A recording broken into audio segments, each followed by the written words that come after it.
What would it feel like to stand at the edge of the futures market, where contracts are promises, where margins are whispers of risk, and every tick could echo through your capital? Could you hold the weight of leverage in your hands and not be afraid? What would it take to see soybeans not just as crops, but as signals? Could a seasonal harvest low be a quiet invitation? What if you could touch the pulse of commodities and feel the heartbeat of Monsanto? What would it mean to see a high close doji trigger not just as a pattern, but as a doorway?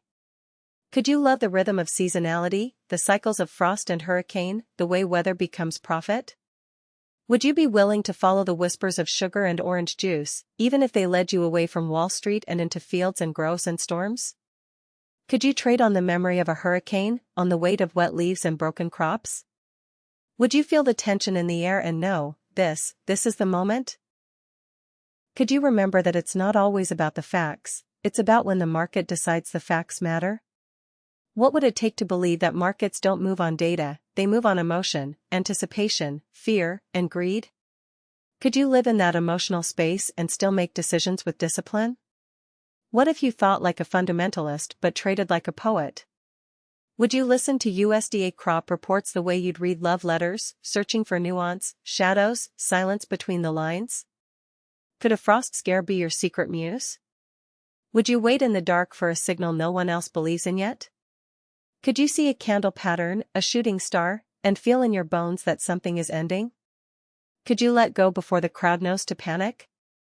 Would you allow reversal to be a kind of grace, a kind of salvation? Could you explore the strange and thrilling space where commodities, futures, and equities all converge, where correlation becomes choreography? Would you trace the movement of soybeans to Archer Daniels Midland, from rainfall to balance sheet? Could you find beauty in the way Bunge mirrored the soil story? What if John J. Murphy's intermarket analysis wasn't just a method, but a map to intimacy with the markets? Could you feel that certain charts, when read with heart, speak louder than headlines?